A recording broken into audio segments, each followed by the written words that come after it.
3 months before my wedding, my fiancé, Henry Siebert, posted on social media a photo of his marriage certificate with my foster sister, Betty Foster, along with pictures of her pregnant belly. The caption? "Oh, just this jam, legally welcoming our little one into the world." Betty added a shy emoji. And my mom? She liked the post and wrote, "Once the baby is born, I'll help take care of it so you two can enjoy your time together as a couple." I couldn't help myself. I replied with a single question mark. And then Henry's DMs came in hot, "She's just borrowing me for a year to get married. Once the baby's born, I'll come back to you, don't be so petty. My mom already said we'll only get the marriage certificate after you give me a son. This way, we can have the wedding first." It's perfect. I hit him back with a cold, wiped my profile clean of anything Henry related, and posted a fresh update, "Missing a groom, who's up for the job?" Henry was the first to blow up my notifications, "Daphne Diaz, are you out of your mind? It's just a marriage with her. Do you really need to blow this out of proportion? Did you seriously think a social media post would make me jealous? That's hilarious. I'm warning you, stop making trouble, and don't make things hard for Betty." Oh, but Betty couldn't resist chiming in, "Daphne, Henry just wants to give our baby a legitimate status. I'm not taking Henry from you. Once you and Henry get married, my baby can even call you mom." And my mom had to throw in her 2 cents, "Betty's helping you by doing this, and you're still not thankful? You get a baby without the pain, what more do you want?" The comments section. A circus. Henry's friends turned it into open mic night, "You and Betty are sisters. Whether Henry marries you or her, it's all the same family. Just share him, Monday, Wednesday, Friday for Betty, Tuesday, Thursday, Saturday for you." Everyone thought they were hilarious.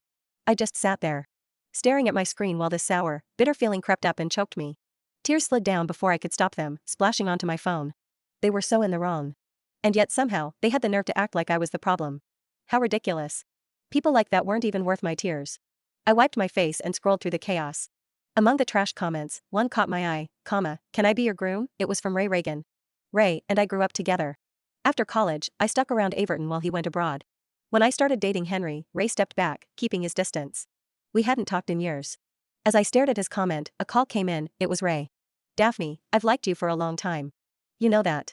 I've always hated Betty, so you don't have to worry, I'll never have anything to do with her.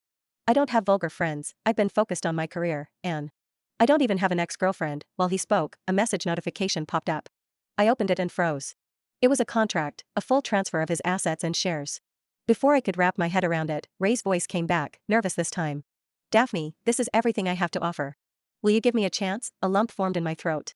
I suddenly remembered this one time when we were kids, our teacher gave Ray 2 of his favorite candies as a reward.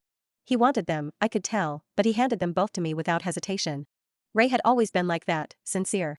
Choking up, I whispered, "I will." Love had always felt like sand slipping through my fingers.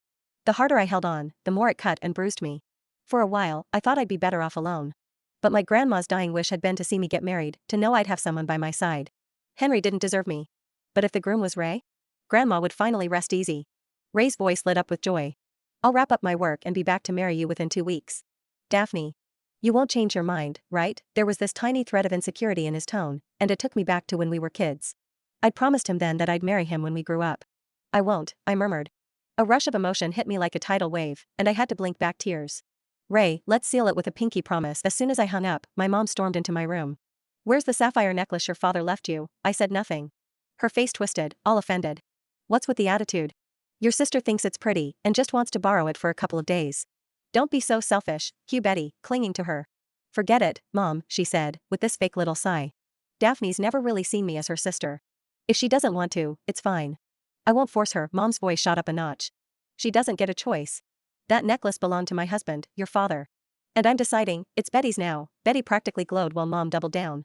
"If you don't hand it over, I'll send someone to tear your room apart." I stared at her, my lips curving into a bitter smile, the kind that stings more than tears ever could. The mom I used to remember, kind, warm, was gone. What stood in front of me now was someone cold and unrecognizable. But whatever. I'd be out of here soon, and none of this would matter. No point wasting energy on another fight. I grabbed the sapphire necklace from its case and handed it over, saying nothing. Her face lit up. "That's how it should be. Betty's your sister. As the older one, it's your job to let her have the better things." Then she left, and of course, Betty couldn't resist putting the necklace right in front of me. "Daphne," she said, smirking, "don't blame Mom for playing favorites. Honestly, this necklace just suits me better. Kind of like Henry, he's a much better match for me than for you. What's mine will always stay mine, no matter what anyone tries." I stared at her smug little face, said absolutely nothing, and grabbed my bag.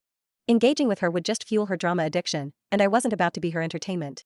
I headed for the stairs, brushing past her like she was invisible. Then, classic Betty, she darted in front of me, throwing on her best fake panic. Ah.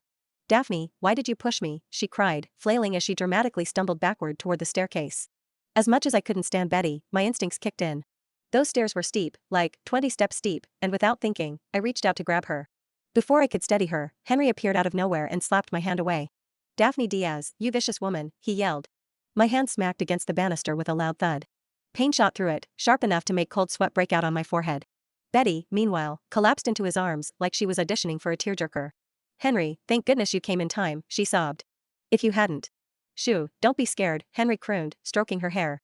I won't let anyone hurt you. I glanced down at my hand, already swelling, bruising, and possibly broken.